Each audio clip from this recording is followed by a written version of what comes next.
Hey guys, for today's video, I'll teach you how to improve or fix your iPhone battery drain. This tutorial will help you find out how to fix your battery percentage by a lot. I have a lot of solutions for you to pick from or do all at once. The first solution is go to your settings. Scroll down and find General. It's right here. Once you're here, tap on Background App Refresh and turn it off if it isn't already. The second solution is turning dark mode on. This will help because less brightness is less battery drained.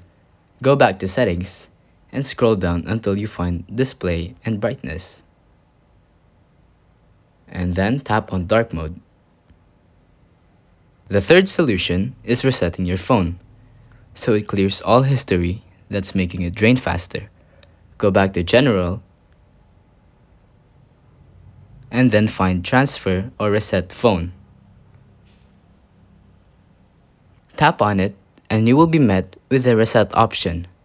It'll ask for your passcode and it will reset.